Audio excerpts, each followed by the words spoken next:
Hello, everybody. Welcome to another episode of Unveiling the Truth. I'm your host, Mark Howitt, and this is episode 15 of Unveiling the Truth. We're here in 2014. It's great to still be on the Truth Broadcast Network, getting this information out to you guys and doing the show. I have a lot of great guests scheduled in the future for everybody, which is I'm really excited for actually, and I've been really planning ahead, trying to get some really interesting topics to discuss with you guys, so that some information that's not generally discussed or there's very little information about can be available to you guys. As well as piecing some of the puzzles together in my own time, doing some research. And that's what I did for this episode of Unveiling the Truth.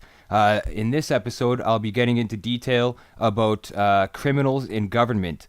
And there's a lot of aspects to this. There was a lot of information that I went through to try to assemble and put together for you guys to make this episode as interesting as possible. I do love to have guests on the show, but anytime that there's a subject to be discussed, I really enjoy doing that as well, just focusing on one subject for an entire episode to get as much information packed into a 2-hour episode as I possibly can. So I try to gather as much information for you guys, interesting stuff that you might not know about. Some of it you might have known about, some pieces you might not have pieced together, which is what I'm hoping. I hope that you guys do learn something from this episode. And one thing I wanted to point out is the term turn a blind eye. Now notice that the term is blind eye, only one eye, and what that means to turn a blind eye is you see nothing, you hear nothing, and that's one of the mottos of the Freemasons for anybody who is familiar with their oaths and their I guess you would say codes of ethics. They would never rat on another Mason or tell of another Mason's wrongdoings. They protect each other through courts. There's all sorts of things that they do to protect each other, and that is one thing that they swear to, is, along with the secrecy, which is sworn in the first degree. So one thing I wanted to point out too, and I was pretty worried today actually because my computer crashed about 20 minutes before broadcasting live tonight. And I haven't really had too many problems with the computer recently, which is a good thing because I've definitely, sometimes when I'm doing a lot of research or editing videos, stuff like that, my computer does weird, strange things. But today it definitely crashed on me, got a black screen a couple times. So I was kind of worried that it might not exactly work, but I'm thankful that I let the computer sit for a while and put a lot of good thought and energy into it, and it seems to have worked. So I'm glad that I can get this broadcast to you, and I was here able to make it live. I was actually going to use a backup laptop I had if that actually happened, but that backup laptop is it's not as good as the one I'm using now anyways, and it probably would have been really hard to broadcast. I would have had to download and install all the software really quickly before going live,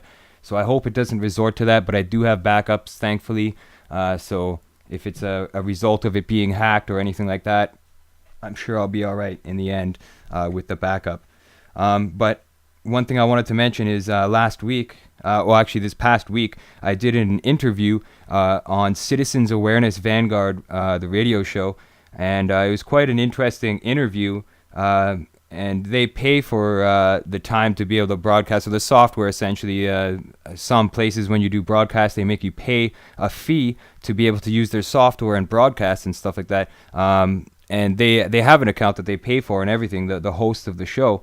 And it was Chris Perkins and Mark. I can't remember his last name offhand. I wish I could, actually. But it was great to be on their show. Chris and Mark were great guys. We had a great in-depth discussion, and I think the interview was going very, very well. But all of a sudden, it got disconnected and cut off, and they said that there was about 2,000 listeners at the time listening to the interview, and everyone was just freaking out, sending emails about it, asking what happened, and they told me that they couldn't get in their account. They just got blocked out of it all of a sudden. And during that interview, I was pressing on some pretty sensitive subject matter and just kind of, crossing my T's and dotting my I's when I was doing the interview. I think it went really well. It was very in depth, very revealing, and I guess you could say controversial, but I definitely kept on track and tried to make it as interesting as possible and connect some dots. And I did say some things that I never said on the air before, with some information that I was researching for this episode, as well as just ideas for future episodes. So that was the first time I guess I ever said stuff like that, and maybe that's why their show got disconnected. I'm not sure the reason for it, but they were pretty shocked when that happened. They said that's never happened before, and so if it's anything I said, guys, I'm sorry, but that's the way they work. They definitely try to cut you off and shut you down if you're really onto some good information. And this episode, Criminals in Government, I do plan on presenting some interesting information for sure. And hopefully this episode doesn't get banned because of some of the stuff I'll tell you guys, but look it up for yourselves. I always say, don't believe what I say, look it up yourselves, because that's the way to go. And for this episode, I had to wear this t-shirt, which I'll show you guys as best I can, but it's a picture of Canadian Prime Minister Stephen Harper, and it says, "Some crimes can put you in jail, while others can put you in government." And this shirt rings truth, especially for today's episode, because this shirt definitely rings truth. Some crimes can put you in government, and they have, and they do. That's not something that's going to stop anytime soon, I don't think, unless it's totally exposed. And anybody out there who caught the episode, Unveiling the Truth, episode number 6, which was about the alien agenda, I had to remove that video from the internet because of a Rob Ford clip that I put in it. It was one of the reading between the lies segments that I made about Mayor Rob Ford and his connections to a murder in Toronto of a young man named Anthony Young, who had access to the video or had information about the video, and to silence him, he was murdered. And all this was going on during what happened with Rob Ford. And as you know, Rob Ford is the mayor of Toronto, and it seems that he has ties to organized crime or people that will murder people, hitmen in Toronto, which I know there is some. Definitely, there's a lot of people that work for both sides there, and definitely, as soon as I put that video out, it got shut down, taken down big time, and it was all because of a Jon Stewart clip that I used in it. And it was very short, the Jon Stewart clip. It was definitely within the rights of fair use, but they still made me take that video down and deleted it off of YouTube, the Mayor Rob Ford video. I posted it separately, and it was also part of the broadcast. They didn't find the segment in the broadcast right away until I posted on my Facebook page for people to check it out, because I think that they were trying to silence me on that. So more people went to episode 6 and watched it on YouTube on the Unveiling the Truth channel, and then all of a sudden it gets taken down. So somebody's reading my Facebook account and monitoring my posts and cross-referencing information, complaining, doing whatever they can to shut down some of the material that I'm presenting, which is a good sign. I think if that's not happening to you, then you are presenting information, but it's probably information that other people are revealing or presenting. Some of the stuff I try to present has never been presented before. So that's one thing I try to do, is try to present original information and connect some dots that haven't been connected before, just to try to paint the bigger picture for people and the viewers out there. And I do thank all you viewers and the people who stick around in the chat room. I said today on the chat that I'll try to be monitoring the chat room more and keeping in touch and interacting with everybody more. Now that I don't have a guest today, it's a bit easier to do so, because when I have guests on, I really like to pay attention to what they're saying and listen to them as much as possible. So it is hard for me to reference with the chat room. But today, anybody who wants to have any suggestions, I'm seeing some suggestions for shows, anything like that, shoot it in the chat room. Anybody has any questions or anything, anybody who wants to post any links in relation to what I'm talking about on today's show as well, post that in the chat room, and I'll try to play the video if it's relating to what I'm talking about. But I do have a lot of information to present here. Right now, my notes are kind of scattered because I was just ripping through it and trying to gather as much information as possible. But one thing that's been in the news lately, and I really want to bring this up first, is something that's just totally unjust. And this coincides with criminals in government, because the governmental system within a community exists due to, you know, the legal system, the financial system, the political structure there. There's all sorts of elements that make a community exist, essentially, and a lot of them are politically related, if not directly, indirectly politically related. So that's why you have all these government organizations. A lot of funding goes into non-government groups. There's all sorts of funding that goes into it. It's based around money, a lot of it. But the legal system is a big one there, and anybody who's been watching the news lately is probably aware of the Kelly Thomas incident. Now, that's something that I really want to talk about here on the show today because it links directly to criminals and government. For anybody who's not aware of what happened, I found a really good video by a group called Cop Block, and anybody could check that out. I know they have a website on their YouTube channel. They're posting videos always. They're monitoring police activities, and when they're unjust, they try to expose that to the public. It's a really great site for that. So I recommend that site, Cop Block, for sure. But there's a video that I want to show you guys that's just totally insane. I mean, I'm sure this has got a lot of play in the media and stuff like that. But and this is an older crime, what happened. But more recently, the police officers were let off their charges. What essentially happened is police beat a man to death and went through the court process and got off. So what that's saying is you can get away with murder if you know, are working for interest for the government, essentially. The legal system, the government, all that stuff is connected. The police are there to serve the public, yes, but they ultimately have to, you know, respond to the government. That's who they're the armed force of the government, essentially. When things go wrong in the community, they're sent to do their job and take care of things. I'm not saying all cops are bad.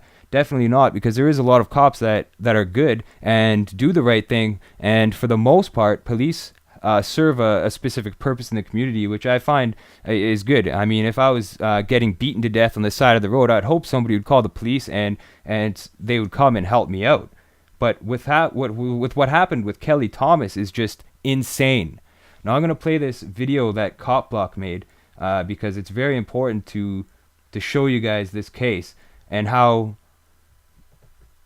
insane this is. This is pure insanity, but this is the world we're living in, and this has been going on for quite some time, and that's why I think it's really important to point out, and something needs to be done about it for sure.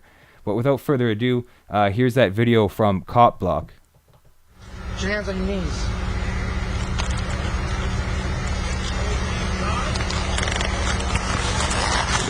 No, see my fist? Yeah, what about him? He's getting ready to fuck you up.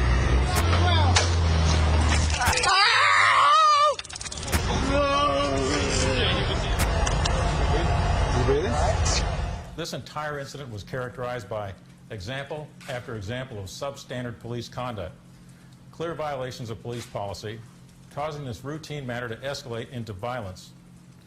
And that violence was such that it resulted in such severe trauma to Kelly Thomas that it caused his death. The conduct of these two officers who are on trial here went far beyond anything that's acceptable in a free society. This is an important case.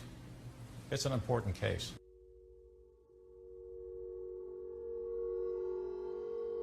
Not guilty, not guilty, not guilty, not guilty. July 5th, 2011, around 8:30 p.m., Jeanette DeMarco, a manager at Slide Bar, called the Fullerton Police non-emergency number. She reported that a shirtless guy with a backpack was peering into cars in the parking lot. The Fullerton police outfit was only a few blocks away. A response didn't take long. Manny Ramos, 37 years old, who had worked for the Fullerton police outfit for a decade, was the first to arrive. He approached the man matching the description. That man was Kelly Thomas, 37 years old, homeless, and diagnosed with schizophrenia. Soon a second Fullerton police employee, 39-year-old Joseph Wolf, arrived and stood opposite Ramos. The interaction was video recorded on a surveillance camera and audio recorded on a digital audio recorder, or DAR, worn on the belt of the Fullerton police employees. This wasn't the first time Ramos and Thomas met. In fact, there were at least 7 documented interactions between the pair.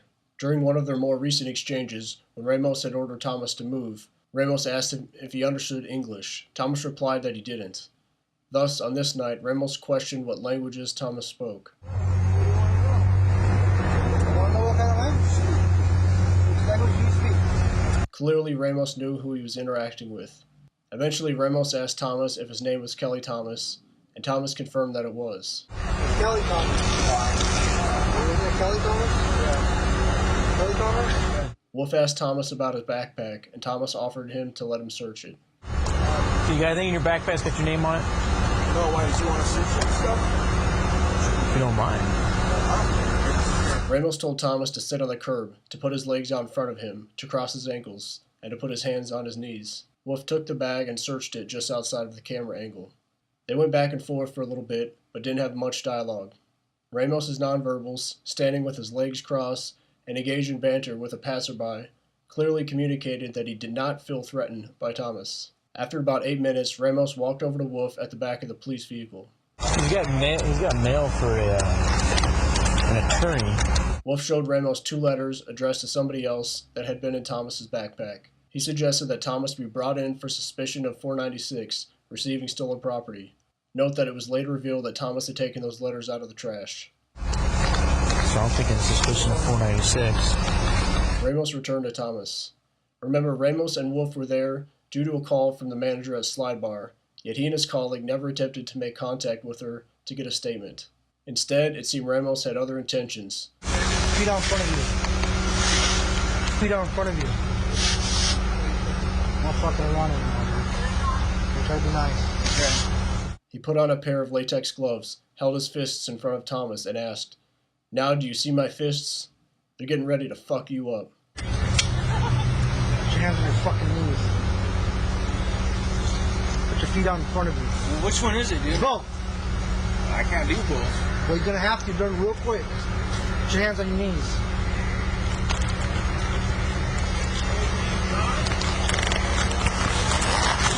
No. See my fist?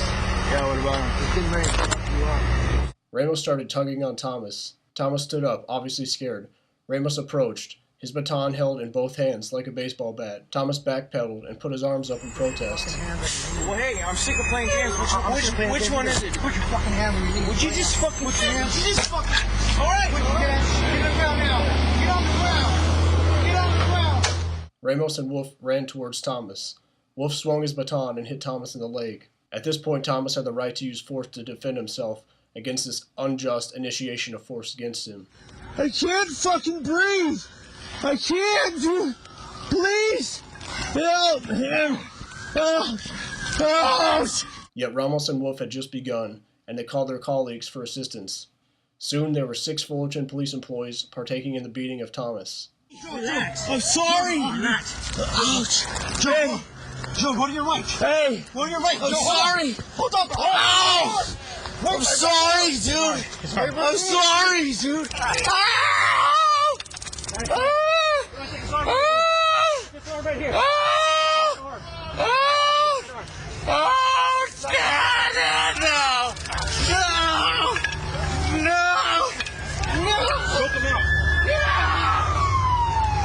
Thomas was pinned to the pavement. He couldn't move if he wanted to. Cicinelli tased him repeatedly, then he used his taser to bash in Thomas's skull. He's getting his arm up there high so he can take a real blow down onto Kelly Thomas's face. The 8 blows from the taser broke Thomas's nose, shattered bones under his left eye and in his sinuses, and caused hemorrhaging in his eye. God help me.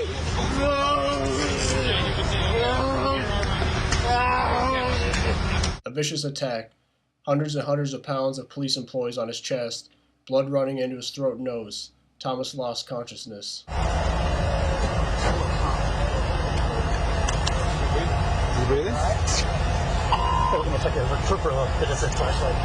Afterward, when Thomas lay still in a pool of his blood, Cicinelli proclaimed, "I just probably smashed his face to hell." We ran out of options, so I got the end of my taser, and I just probably smashed his face to hell.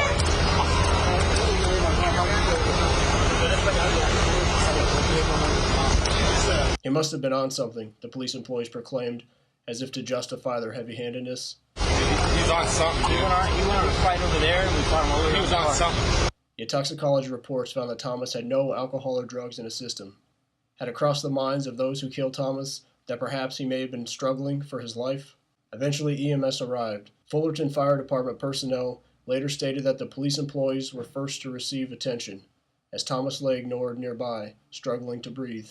Hey, Manny, look at your arm, dude. What do you want to wipe? I don't know. You want to wipe that arm? Yeah. Eventually, Thomas was put on a backboard. You get his leg? You get his head? I got his leg. Okay. He was brought to St. Jude's Hospital, where a breathing tube was inserted. Then he was brought to the trauma center at UC Irvine. 5 days later, Thomas was taken off life support. He died on July 10th, 2011. Thomas was sitting on a bench when he was approached by two lawmen. Resisting arrest, they beat him down to the floor. He cried out for help, so they beat him down some more. A couple of days after the brutal attack, the Orange County District Attorney's Office announced that it was investigating the incident. Based on past experiences, many thought that this would amount to nothing, that it was just window dressing. The official line from the Fullerton police outfit: there were probably at least 6 officers there trying to subdue Mr. Thomas, having great difficulty in subduing him while they were trying to take him into custody. The corporate media didn't question them. Police say they received a call, someone breaking into cars. Officers allege they talked with Thomas, but when they tried to arrest him, Thomas, at 5'10", 165 pounds, fought back. Fortunately, Ron Thomas, Kelly Thomas's father, took pictures of Thomas when he was in the hospital. Those pictures and coverage from a local blog, Friends for Fullerton's Future, meant that the actions of Ramos and his crew weren't going to be brushed under the rug. When the truth started to get out that a half dozen Fullerton police employees had beaten to death a mentally ill man, many in the community were outraged, and rightly so. They mobilized. They adopted the monkey or Kelly's army. Their goal was to hold the killer cops and those covering for them responsible for their actions. If you or I did this, we'd go to prison for murder. That's exactly what needs to happen to these group of rogue officers. They need to go to prison for murder. The police dragged their feet. Did the other officers implicate their colleagues at all in their reports, the ones that were not charged? Pretty much, it's like I said, they certainly didn't indicate any kind of knowledge of any unlawful conduct or excessive force or anything of that nature. There is clearly collusion between the city leadership, the police force management, which is not union, and the union leadership. It came to light that Andrew Goodrich, the Fullerton Police Public Information Officer, the face of the police outfit, who earned over $130,000 a year in that capacity, was also very active with the Fullerton Police Officers Association, the police union. Conflict of interest? Less than 2 weeks after the incident, people took to the streets and voiced their concerns outside the Fullerton police outfit. There was no ignoring the groundswell. By the end of the month, the FBI had announced it was investigating the death of Kelly Thomas for possible civil rights violations. The city council did nothing, but perhaps that's not too surprising considering the fact that one of the members, Pat McKinley, was a former Fullerton police chief, taking home over $200,000 a year in pensions. When people say there were 6 people beating on one guy, you can't get 6 people around one guy. You start hitting each other. Hoping to avoid a lawsuit, City of Fullerton personnel reached out to Ron Thomas and offered him $900,000 settlement. Critics called it hush money. Ron refused.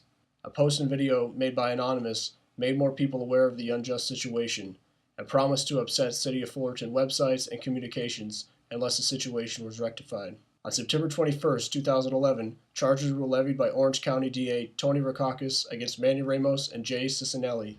I'm charging Officer Manuel Ramos with second-degree murder, 1 felony count of second-degree murder. And I'm also charging Officer Ramos with 1 felony count of involuntary manslaughter. If convicted, he faces a maximum sentence of 15 years to life in state prison. Corporal Jay Cicinelli is charged with 1 felony count of involuntary manslaughter and 1 felony count of the use of excessive force. If convicted, he faces a maximum sentence of 4 years in state prison. The police community, rather than ostracize the actions of those involved with the death of Thomas, opened their wallets in support of them. In May of 2012, Kathy Thomas, Kelly's mom, accepted a $1 million settlement with the city and agreed not to pursue any further claims. As she and Thomas's father, Ron Thomas, were divorced, that settlement did not affect his suit against the city. That month, after being twice postponed, the preliminary hearing happened. In June of 2012, 3 Fullerton City Council members were recalled: Pat McKinley, the former chief, Don Bankhead, and Dick Jones. On July 3, 2012, after being on paid suspension for almost a year, Manny Ramos was fired from the Fullerton police outfit. 2 days later, on the anniversary of Thomas Kelly's beating, Ron Thomas filed suit alleging that the city of Fullerton ignored citizens' complaints and failed to discipline officers accused of wrongdoing, creating a culture of corruption and deliberate indifference. By the end of July, both Joseph Wolf and Jay Cincinnelli were also fired from the Fullerton police outfit. In August, Fullerton Police Chief Michael Sellers, who many had called out for his inaction, went on medical leave. He remained on medical leave, collecting a salary, for 7 months before finally stepping down. In late 2012, Joseph Wolf was arraigned on 1 felony count of involuntary manslaughter and 1 felony count of excessive use of force. No charges have been filed against the other Fullerton police employees on the scene that night. The trial against Ramos and Cicinelli was set to begin in October 2013, though it didn't kick off until December 2nd. Before prosecutor Tony Rakakis showed the video of the incident to the jury, he told them, "As you watch, you realize that what you're watching and hearing is a person dying at the hands of the police. You're watching a homicide." The defense, led by John Barnett, claimed that Ramos had given a lawful order, so that the force he and his colleagues used was necessary to gain compliance. They did as they were told. They did as they were taught. He attributed the cause of death not to something directly done by the Fullerton police employees, but due to Thomas's enlarged heart, damaged from previous meth use. He brought in an expert witness, a doctor named Stephen Karch, who backed this scenario. Yet Dr. Matthew Budoff, a program director for cardiology at Harbor UCLA Medical Center, who reviewed CAT scans and x-rays of Thomas's heart, said there's no evidence of heart failure. Indeed, the Orange County coroner's report found that Thomas died of brain damage due to asphyxiation caused by mechanical compression of the thorax. In layman's terms, the weight of the cops on Thomas's chest made it impossible for him to breathe. On Tuesday, January 7, 2014, over a month after the trial began, closing arguments kicked off. 2 days later, the jury began deliberation. On Monday, July 13, 2014, the jury returned not guilty verdicts on all charges. Is that justice? Of course not. Government courts are structured to protect government actors. So what should be done? I don't pretend to know, but I do know it won't happen until we each stop looking to the police as authorities and cast aside our blind faith in the coercive monopoly of the criminal's justice system. Badges don't grant extra rights. A gang of 6 killed Thomas Kelly. They should be held accountable. That is what happened to Kelly Thomas. And it's unfortunate that a lot of people don't know about this story, but it needs to be told. I mean, people need to know when people are getting away with murder, and that's exactly what's happening. It's not exactly turning a blind eye in this case, but some of them did. I mean, these people got off because of the legal system, because of the government structure that controls the legal system. They've been allowed to get away with it. Now, whether these people are Freemasons or have connections with that, and that's why they were allowed to get off, I really don't know.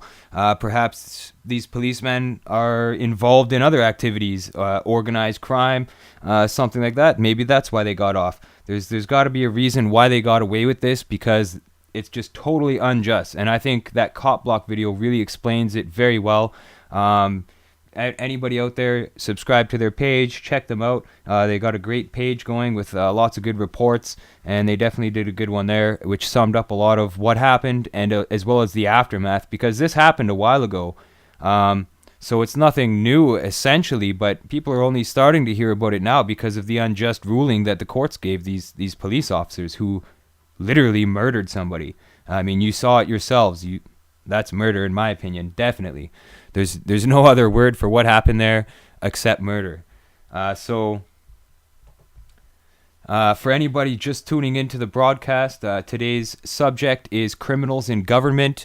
I've got a lot of information here still to go through, but I definitely thought that the Kelly Thomas thing needed to be mentioned because it's so recent, and as well as it ties in with what I'm going to be discussing with you. Because on countless occasions, people who are complicit with crimes, who are guilty of crimes, the evidence supports it.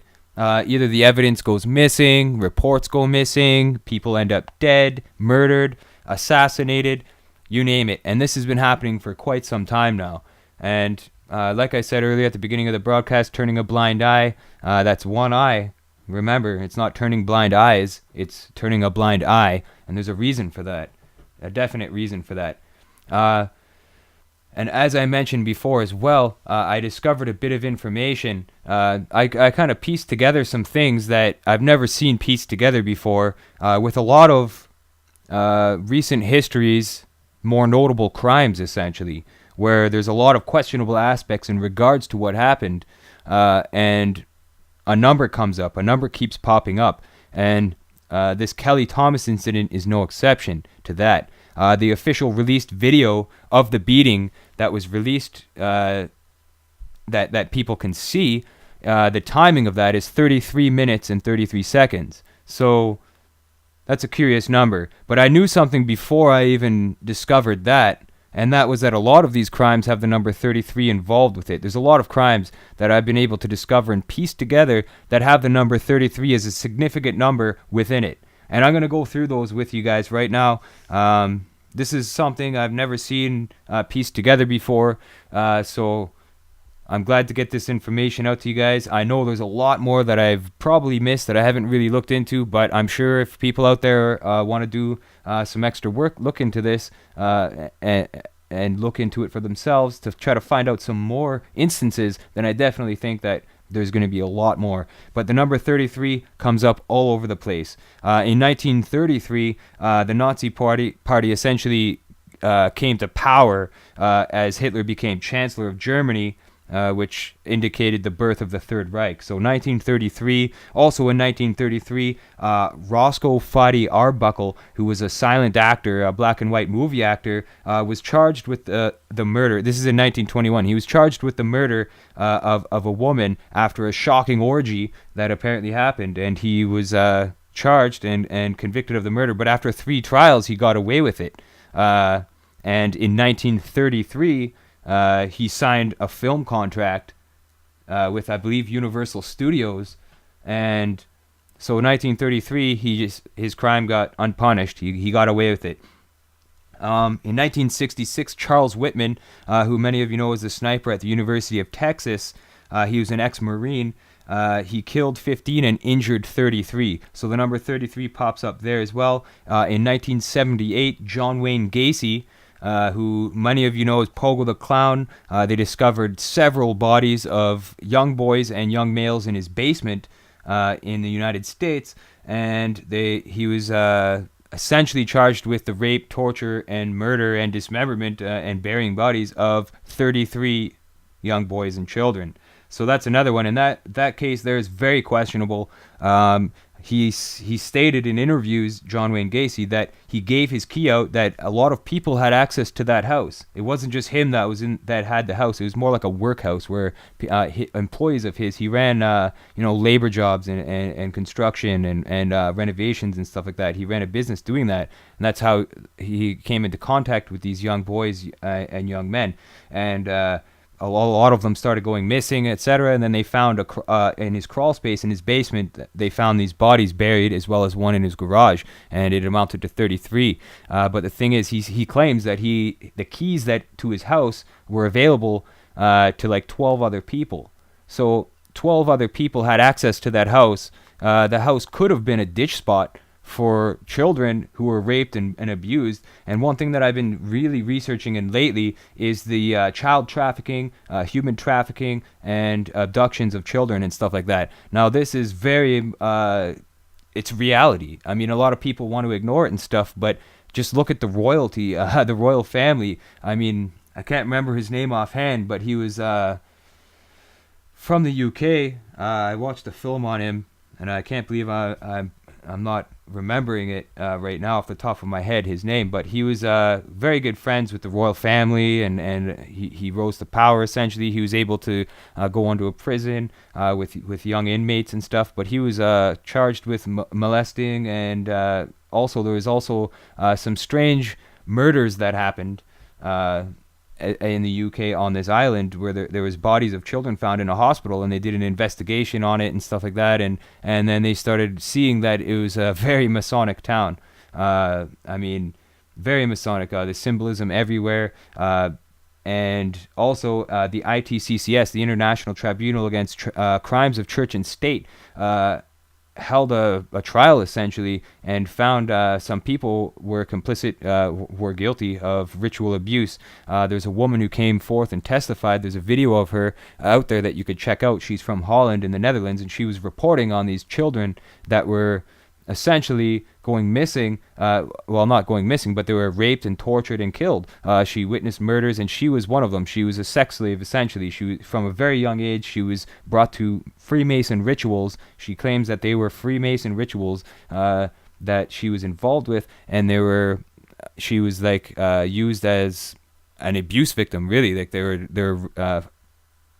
would, with the members of the Masons that were involved in doing this, they all had to take part of it. They all had to get their hands dipped in blood so that they're all guilty of what was going on. So they took turns, and those who didn't rape had to do some other gruesome things, and that's the way they did it, essentially, to keep their secrecy. That's what they do. They make you do something very bad so that you can't talk about it, and if you do, that's when they get you. And that's why you see all these weird instances happening, and you hear all these weird stories about children being trafficked and kidnapped, and there's a huge business for that, and that's one of the reasons why.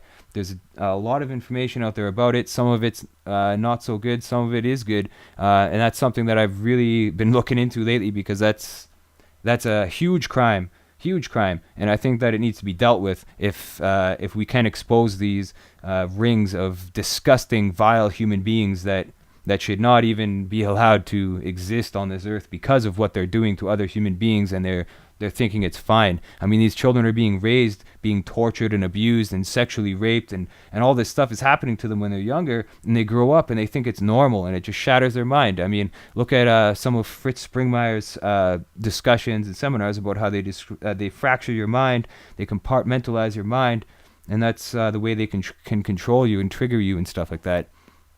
So that was very disgusting stuff that I've been looking into lately. That's just pretty disturbing. But again, 33 boys and young men at John Wayne Gacy's house. In 1978, Jonestown occurred with Reverend Jim Jones, who has known ties to the CIA. That's definitely out there, the information. I want to do an episode just on Jonestown to discuss the CIA's involvement with that operation. It was a massive operation, a PSYOP, where it was like a test, like a human experiment with a culture, a community, and Jim Jones was put in charge of that, and that's why he tried to get away. And there's there's an agent there, CIA agent, with him. There's all sorts of things with that. But with Reverend Jim Jones, 33 people escaped with their lives. So that's another indicator right there, that only 33 survivors out of the 900 and I think it was over 1,000 actually afterwards of people that killed themselves. Now the media says that they drank Kool-Aid, but a lot of these people were found with bullet holes in their back. So that goes to show you that they were all killed off, so nobody could talk. The people that did escape, there is survivors out there that did escape. Some of them are disinformationalists, and other ones are legitimate, but whether you get good information out of them is hard to say. That's definitely something that Jones definitely had some CIA ties there. So 33 people escaped with their lives. In 1993, Waco, Texas, David Koresh was 33 years old when he was killed on site by the ATF and other government agencies. They went in there, they killed the Branch Davidians. That was another big one. So David Koresh was 33 years old during the siege. Now, another important one around the same time, just 1 year later, I believe, O.J. Simpson was charged. He went to trial for the murder of his wife, Nicole, and also Ron Goldman. Ron Goldman was the other victim that was there. Now, after the trial, as you know, O.J. Simpson got away with it. He didn't get charged with the murder or anything, despite that there was a lot of evidence, and he was being chased by police in the white Ford Bronco, that infamous scene that everybody knows about. So there's that. But the funny thing is the Goldman family was awarded. Simpson was ordered to pay $33 million to the Goldman family after the trial. And then in 2008, when O.J. Simpson was arrested for the robbery of sports memorabilia in a Las Vegas casino, I believe it was a casino or a hotel, but there was a sports show going on, and he wanted to steal back some of his autographed memorabilia because I don't know why he did that, but that was in 2008, and he received 33 years sentence. So O.J. Simpson, 33. A lot of people think that he was a Mason. I'm going to have to dig this up to try to find out if he was, because if so, that's in your face right there. 33 and 33, both the same guy. That's in your face. Oklahoma City bombing. Timothy McVeigh executed by lethal injection in 2001 at the age of 33. And that's another one, age 33. Virginia Tech, 32 victims. And plus Sung Hyu Cho, the guy who apparently did this, killed himself at the end of it, making it 33 victims at Virginia Tech massacre. And then, as we watched, the Kelly Thomas beating video, the full one is 33 minutes, 33 seconds. So the number 33 pops up in all these cases. Some of them are questionable cases, big time, where you're like, you know, that didn't happen the way we've been told. The media lied to us about it or construed some facts. I mean, what's going on here, right? That's what a lot of people must be asking themselves. What is going on here? How could these cops be allowed to get away with murder? How could all these people be allowed to get away with murder? That's the big question. How could these people commit? I mean, I would say it's the worst crime that you could do to somebody else is kill them, take their life away, take their freedom away, and their family would be losing them and missing these people. Yet they're killed. So that's a severe crime. I mean, next to genocide or, you know, mass murder with or war or stuff like that, colonization and stuff. I think murder is definitely the worst crime, because all those other crimes involve murder for them to be committed in the first place. So when people are getting away with murder, that deserves some attention. You really got to look into that, because it's highly questionable on why they're allowed to do this.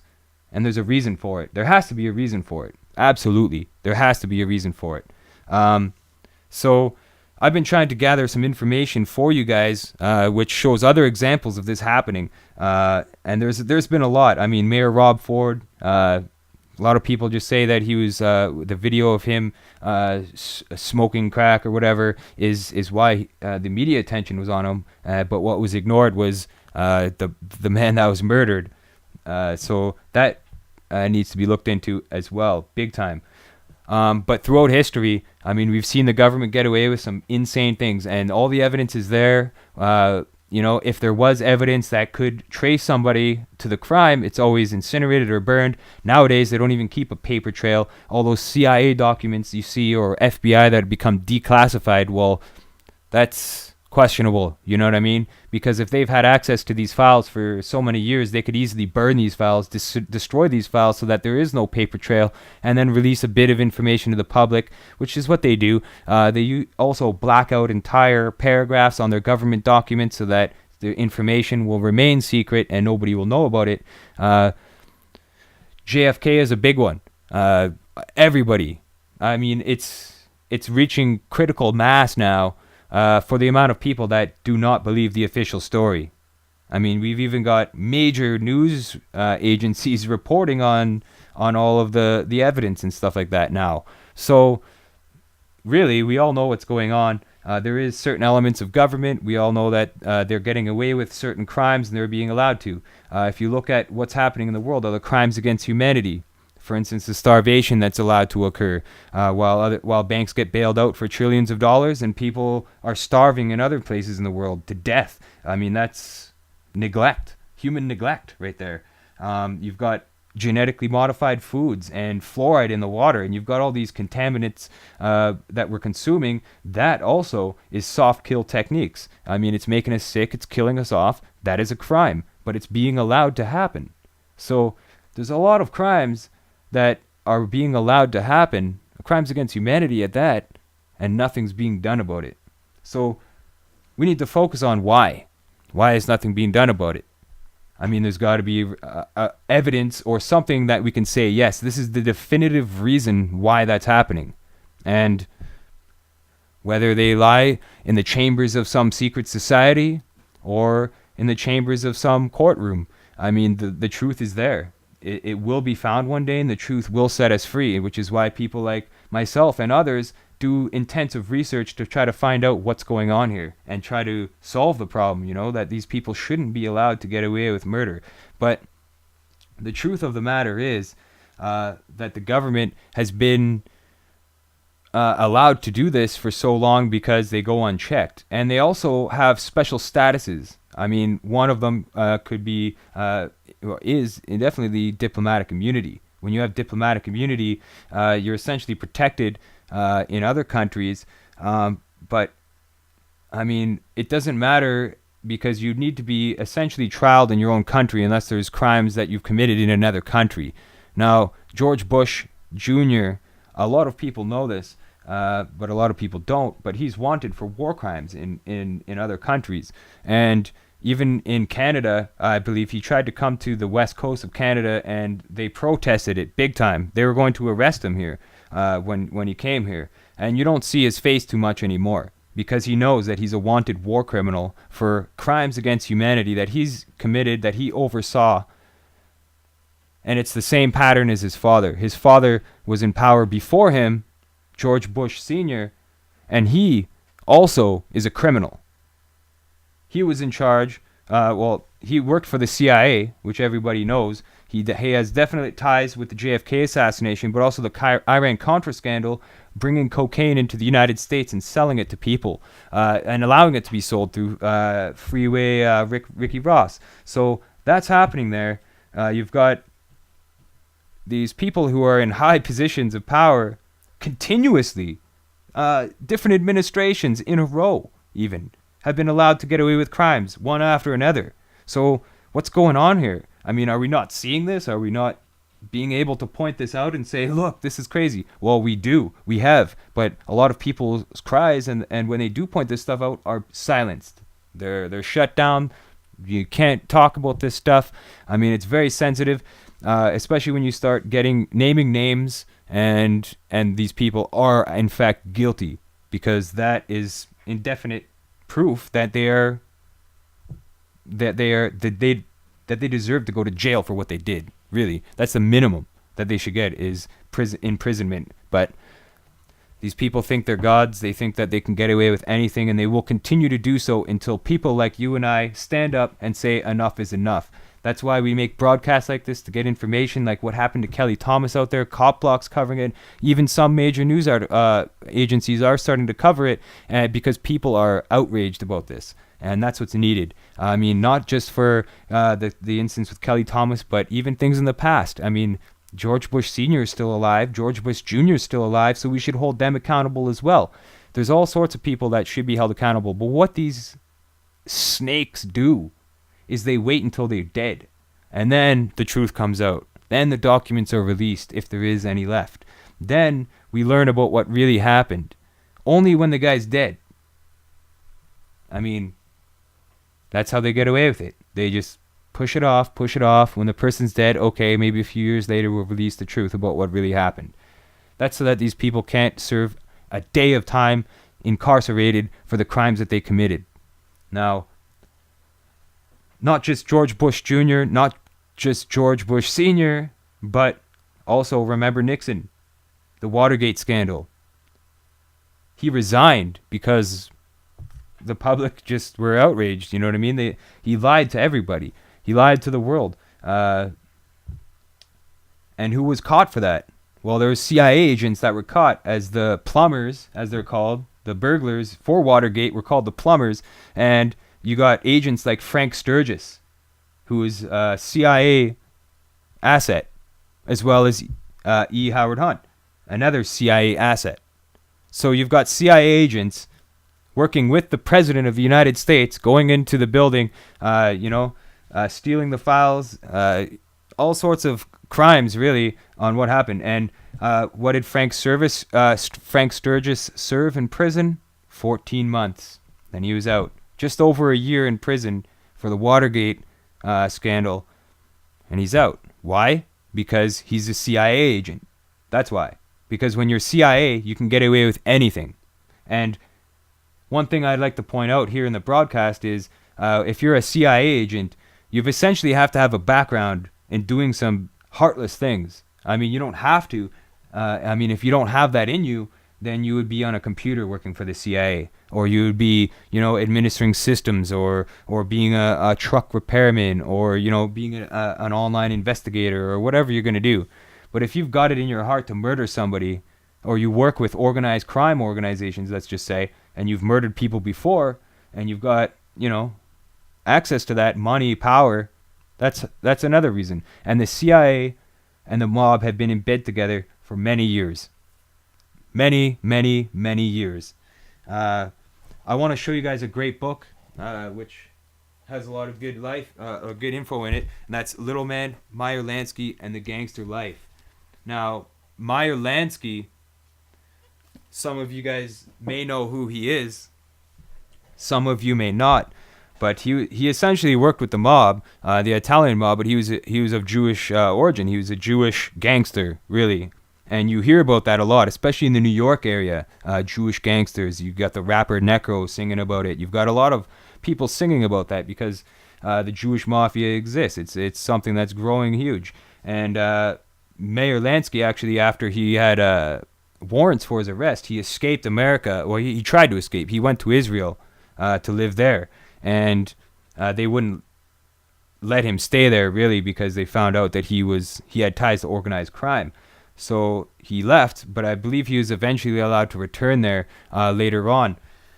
But one thing that's interesting to point out is they only went after him really when they had, really good evidence against him, because he got away with a lot of things. In fact, during World War II, because of Meyer Lansky's ties with organized crime, he helped protect the harbor in the east of America, in New York area and stuff like that. He helped protect the docks clear from any threats, any outside threats. So he was working directly with the military. I believe it was the Navy, the United States Navy intelligence, to keep the docks safe. So that's the mob working together with the army. Proof of that. Also, afterwards, after World War II, he went to Cuba. This was shortly after. He went to Cuba and he opened up casinos. He opened up gambling rackets there. And he had a lot of money invested. He even opened up a hotel, which is still standing in Cuba. The hotel's still there. And I believe it's the most well-visited hotel in Cuba.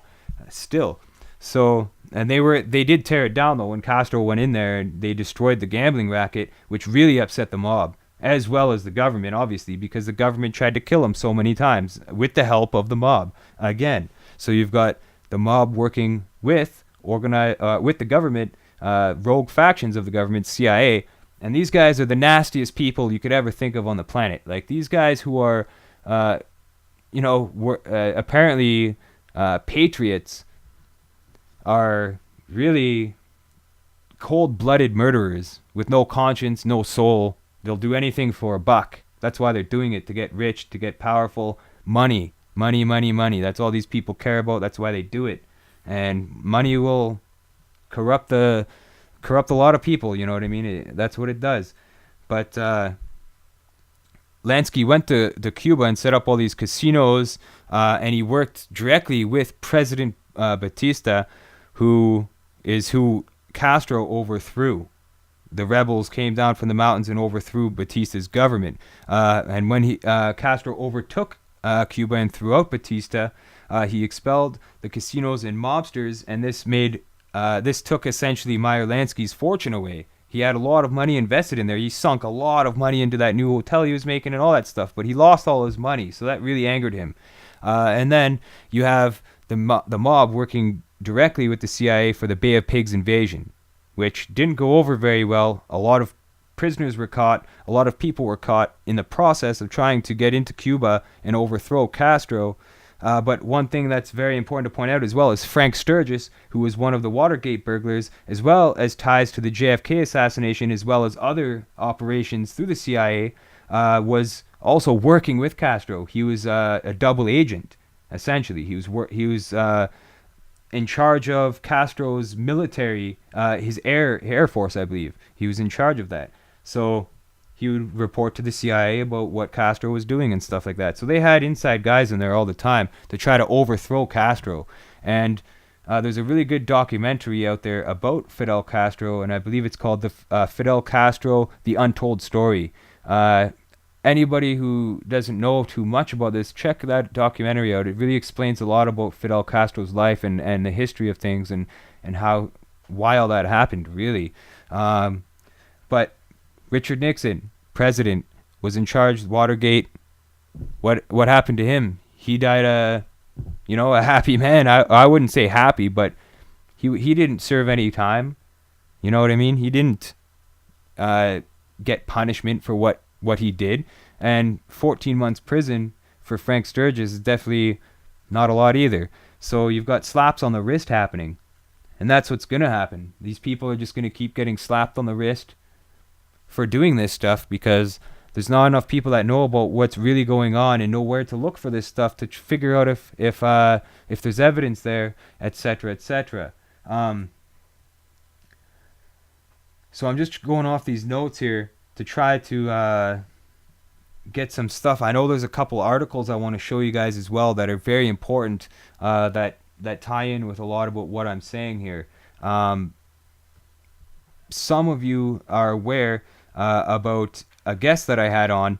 Well, actually, first, before I get into this, I'm going to go to another topic here first, actually. I should cover this.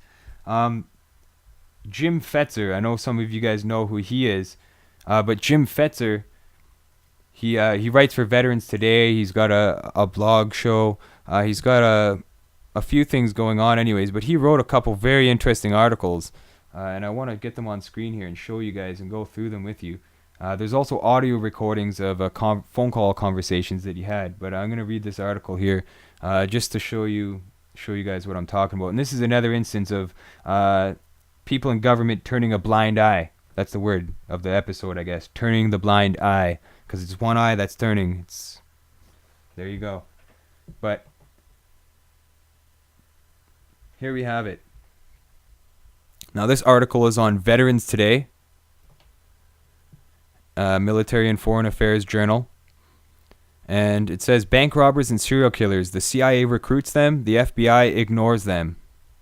And comments on this article here. It's a quite extensive article with lots of interesting details that aren't really generally discussed too often. I think Jim did some digging here for sure.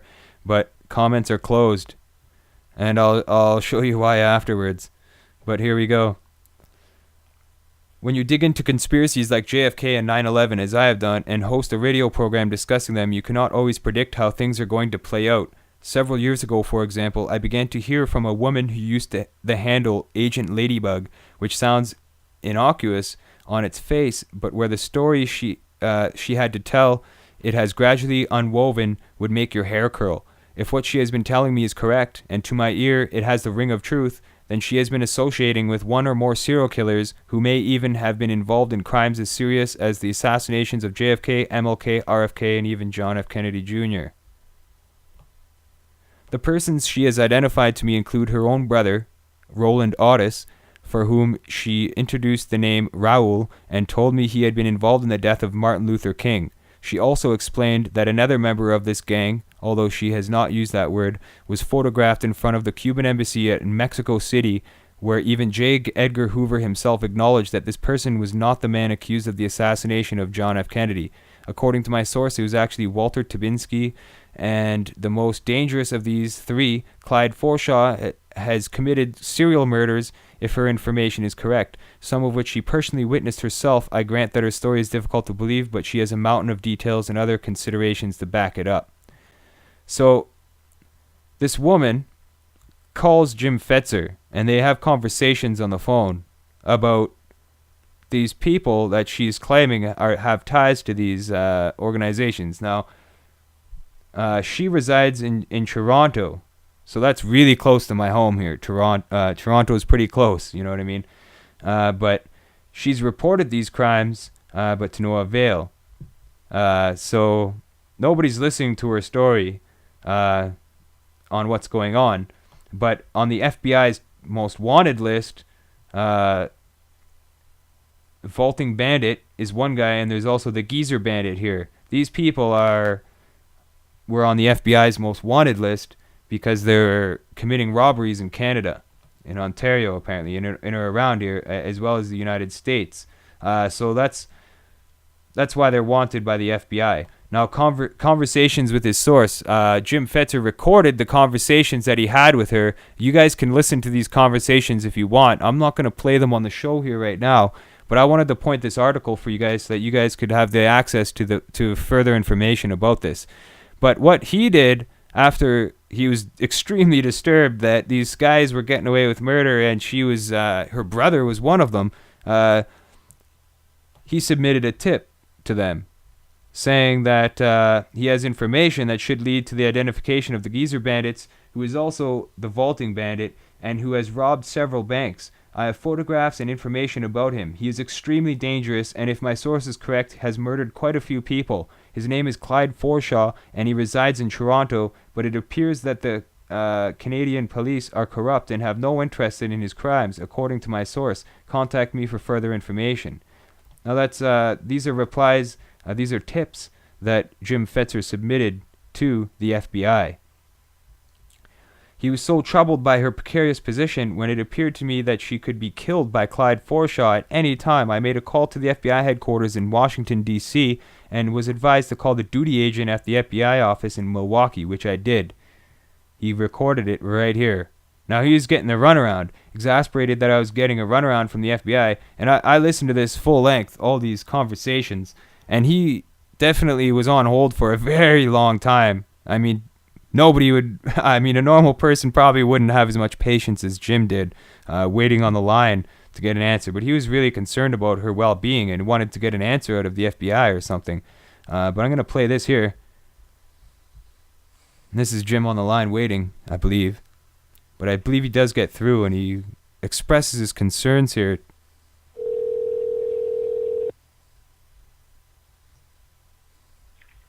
Operations, I may sister call. Yeah, I'm calling about a person who's a witness to crimes and needs protection. It's a rather urgent matter. Okay, is the person in the witness protection program? No, they're not. They need to be. Okay, we do not choose who comes into the program. That's done through the U.S. court system. I can put you in contact with a U.S. attorney in your area if you would like. Oh, okay. Sure, one moment. Let me pull that up. A U.S. attorney. Okay, what state are you located in, sir?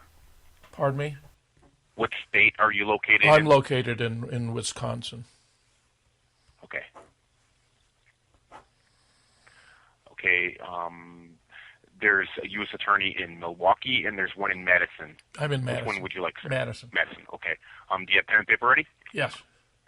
Okay, then the name of the U.S. attorney, first name is John, middle name is William, and I'm gonna try to do the last name right.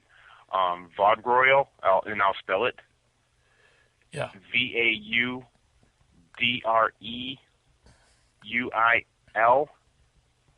Okay. And the telephone number there is area code 608 264 5158. 264-5158. Do you have an address on them downtown or the city? Yes, I can give that to you as well. Yeah. The address is 660 West Washington Avenue. Right. Suite number 303. Yeah. Madison, Wisconsin, and the zip is 53703. Yeah. Yeah, this isn't a long call here, so that's why I'm playing it. The only way to get her protection is to go through the U.S. attorney. Yes, the courts are the ones who determine whether or not somebody comes into the program or not. We cannot. Even though I'm concerned she's in imminent danger, there's nothing you can do about that. Unless you're actually in the program, we can't really do that. Okay. Thanks very much. Thank you, sir. All right, bye-bye. So there you go. And one thing that's questionable about this as well is if you do go into witness protection program about coming forth with information regarding some of these criminals who are working with the government or getting away with this stuff, what happens to them?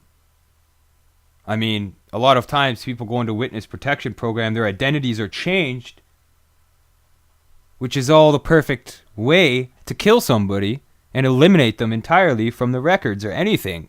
I mean, no sign of them. They change their name. Where are they living? Oh, that's top secret information. Well, a lot of these people who trust the government will go into witness protection programs and end up dead.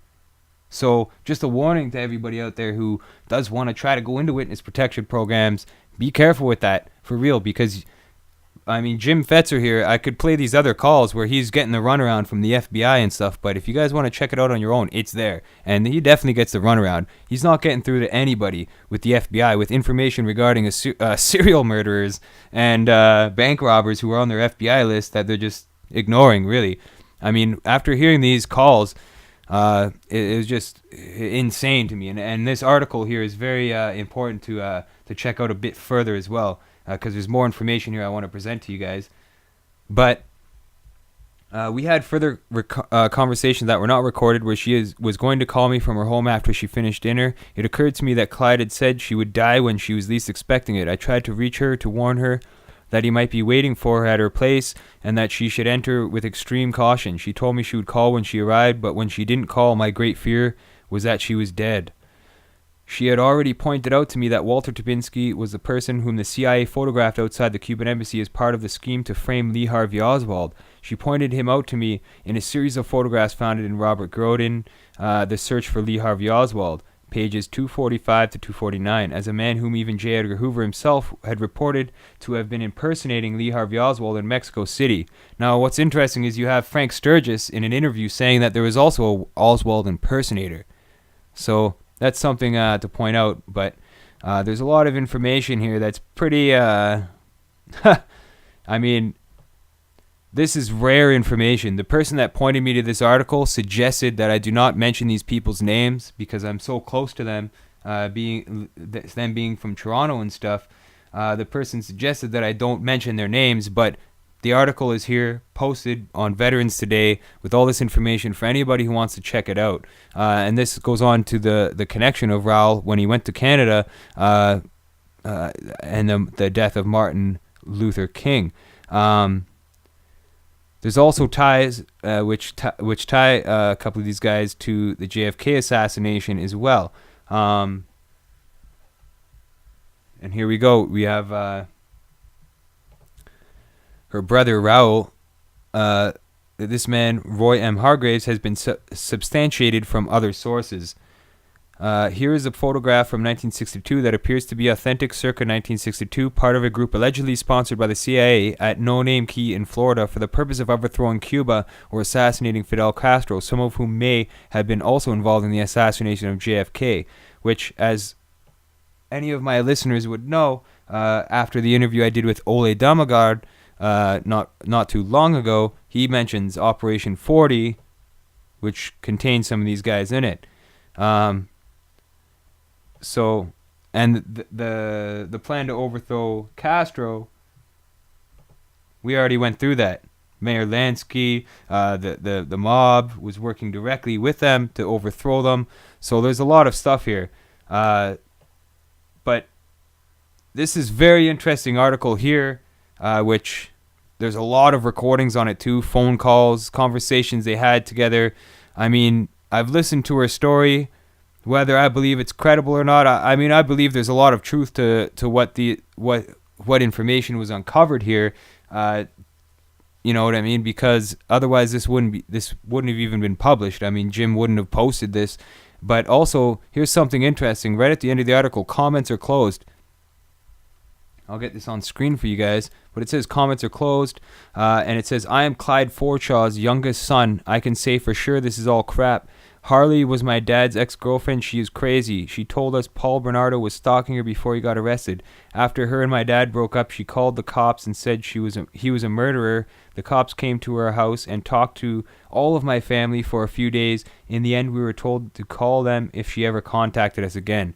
So basically what's happening here is this is apparently Clyde Forshaw's son. And he's saying that his dad isn't a murderer and all this stuff. But the cops go to his house and say, if she ever calls you again, call us. I mean, when they're investigating this stuff, I mean, there's all this evidence pointing towards this. And that's what happens time and time and time again. That's what happens. You identify these people, you point them out as criminals, and they get away with it. You know, the law protects them, the legal system protects them, the police protect them, the government protects them. These people are protected, and that's why they get away with it. That's exactly why they get away with it. because they're protected. And the legal system exists to create confusion. I mean, a lot of people can't even represent themselves in court. They get a representative who presents them because they're being represented in court by a lawyer. They don't represent themselves. They get a lawyer involved because the lawyer knows a bit more about the legal system than they do. But the whole legal system itself is a giant spider's web. That's what it is. It's a spider's web. If you know how to get out of it, you'll get out of it. If you don't, then you're trapped in there. You're going to get cocooned up, and all the juices and all the life sucked out of you. And the juices in the life is your cash, your liveliness, your well-being, your name, your credibility. All this stuff goes against you when you get charged in court. Now, I see people going to court and getting imprisoned for smoking a joint, or, having a little bit of marijuana because it cures them for whatever ailment they have, because the research is out there. Look it up, people. Cannabis cures a lot of things. It acts as a treatment for many illnesses and diseases, and it's commonly used for those purposes. It's even prescribed medicinally in many places around the world. But still, you could still go to jail if you have a little bit of pot on you, right? But these people are murdering people, contract killers, getting paid thousands and thousands and thousands, if not millions of dollars for murdering people, and they get away with it. They have multiple aliases, more than one name, to cover up their identities.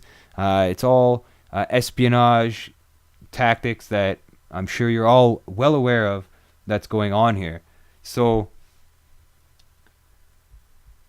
I also wanted to show you guys another article here, very good article, which points out a lot of the marriage between the mafia and the government.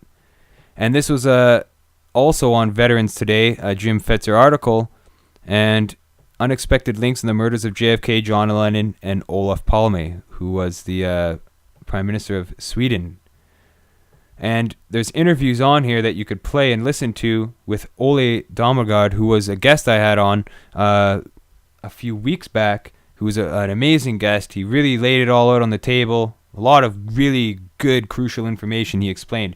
And this article here was written by Ole and submitted to him for the website, which explains a lot of it. And I'm going to read this article for you guys because it names names. And this is the source I go to reference Operation 40 because it's very in-depth here. But we are living in a time of great change and lots of information never seen before get uncovered.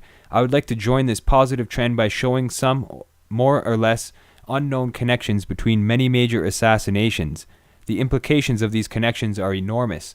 Just before the Bay of Pigs invasion, a super secret special team of skilled killers was put together under the name Operation 40. One of the leaders of the group was CIA's David Atlee Phillips, a key player in the plot against JFK. Definitely. Who's also known as Maurice Bishop. It is now clear that he, among other things, was the so-called controller and handler of none less than the patsy Lee Harvey Oswald, as well as being the controller of one of the shooters, the man behind the fence on the grassy knoll, James Files. And one broadcast I'm really looking forward to coming up in the next few weeks is an interview with Judith Very Baker, who wrote the book Me and Lee, How I Came to Know, Love, and Lose Lee Harvey Oswald. And here's the book for you guys. I would suggest if people want to read, it's an easier book to read because it's not so technical, and the text is rather large, I guess. So it's an easier read to get through, but it really lays it out on what happened in New Orleans with the JFK assassination and Lee Harvey Oswald, how he was sheep-dipped essentially and set up as the patsy for the crime. Now, I'm really looking forward to having her on the show to discuss this book with me in detail because it coincides with the information here that Ole Damergaard also uncovered with his book Coup d'etat in Slow Motion, which I definitely recommend others to check that book out as well if they can get a copy. I don't think it's been published yet. People are too afraid to publish it, but you can get it online for a smaller fee. This book is really good. She's also working on another book about David Ferrie, who was also had connections with the espionage community as well as the mafia. He was a mafia pilot and stuff like that. So she's getting ready to release her second book. But this book here is really good. It's a really good book. It's written very differently but it has a lot of information that coincides with this article, and I'm really looking forward to having her on the show. I think you guys are really going to love that episode. So anybody out there who has the time, check it out. It'll be on February 15th, I believe is the date we go to broadcast. I'm just going to verify that though. Sorry, February 8th. Saturday, February 8th is the date that I'll have Judith Baker on the show to be discussing her books. And she's going to lay it on the table too about how it's all organized, like the mafia and the government are in bed together pretty much. So back to the article here. It is now clear that he, among other things, was also the handler of Lee Harvey Oswald and the controller of one of the shooters, the man behind the fence on the grassy knoll, James Files. Now, in the film that I made about JFK, How to Kill a President, I also named James Files as the shooter behind the fence because the details he gives to people are very bang on, and there's other people that also say that he was the person there. Let me see here. But he was also the handler of young Michael Vernon Townley, later to become a notorious assassin involved in many extremely violent assignments, one of which, according to my 30 years of research, was the Olof Palme assassination. For more information, please read my book, Coup d'etat in Slow Motion, which can be purchased from my website, lightonconspiracies.com. So anybody interested in getting the book, get it from that website right there. This cold-blooded killer was active very early in his life. In the late 1960s, David Atlee Phillips, backed by Henry Kissinger, sent Michael Townley to Chile with many covert tasks, one of them organizing covert groups to take part of the overthrow of President Salvador Allende. Two of the group members were the killers, Roberto Tiem and Julio Izquierdo Menendez, both on location with Townley at the time of the Olof Palme hit in February '86. Operation 40 and its evil spiderweb. Operation 40 was a CIA-sponsored undercover operation started in early 60s, which was to become active in the United States and the Caribbean, including Cuba, Central America, and Mexico, as well as Europe and South Africa. Allen Dulles, very famous name there, the director of the CIA, established Operation 40 after a confidential memorandum for Colonel King, chief of CIA's Western Hemisphere Division. It obtained its name because originally there were 40 agents involved, mainly Cuban exiles. So these Cuban exiles, Judith Baker describes in her book, because they were being trained in New Orleans, and they had ties there, big time. It says here, it was approved by President Dwight Eisenhower and was presided over by Vice President Richard Nixon. So that says that they were involved as well.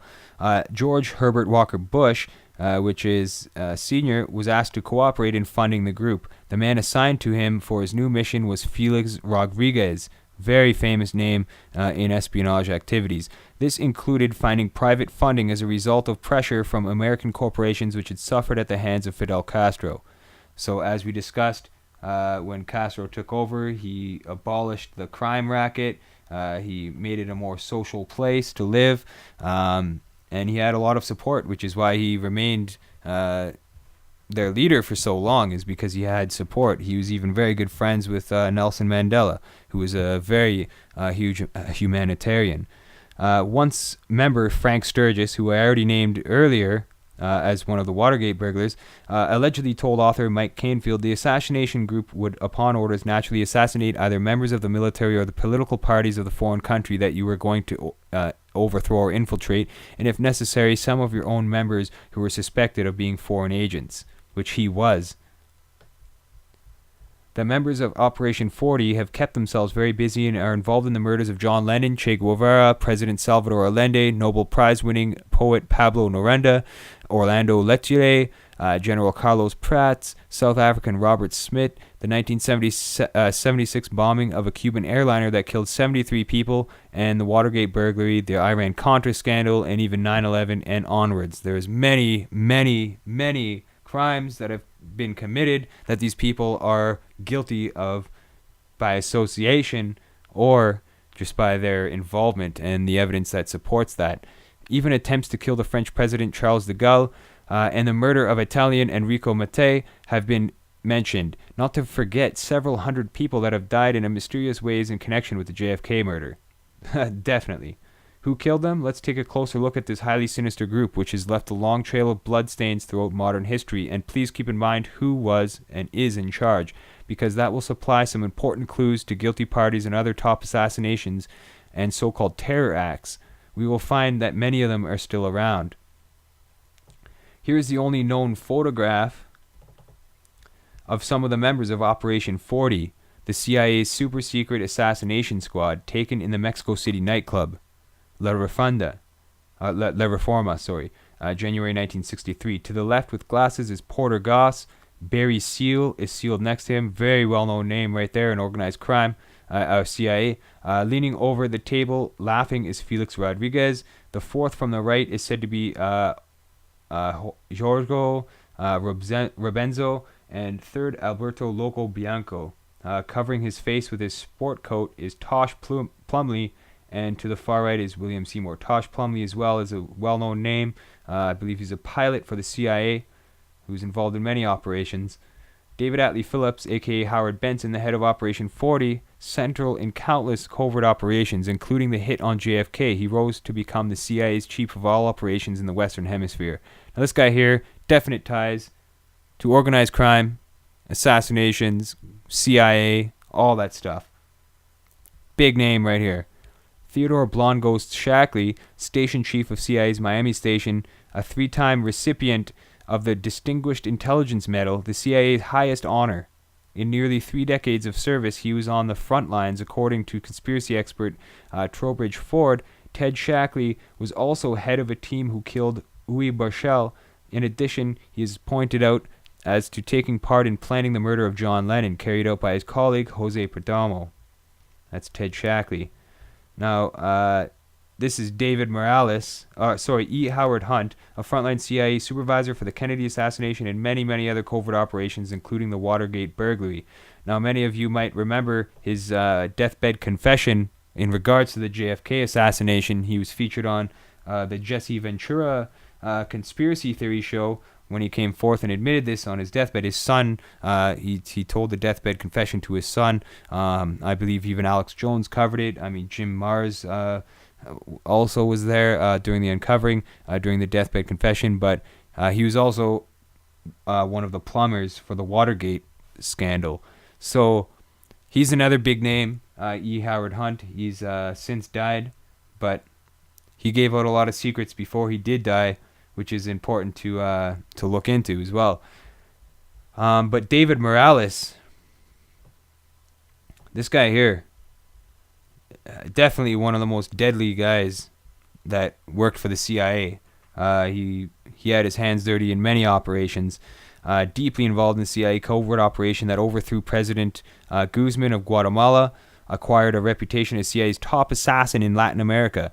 Through the 1960s and mid-70s, Morales was involved at top levels in projects and plots to assassinate Fidel Castro, the Bay of Pigs invasion operation, the JFK assassination, the CIA's secret war in Laos, the capture of Che Guevara and his real killer, and the overthrow of Salvador Allende.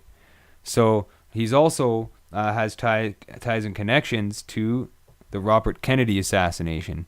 So that's another big one there. Stories about him permeated the agency. Remembered CIA agent Tom Clines.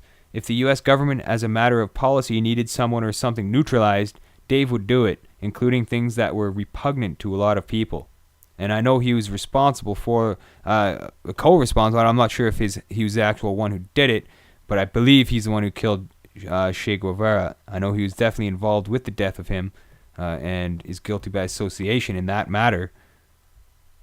In November 2006, BBC's Newsnight presented a report by filmmaker Shane O'Sullivan alleging that 3 senior CIA operatives were present at the Ambassador Hotel at the night Robert Kennedy was assassination.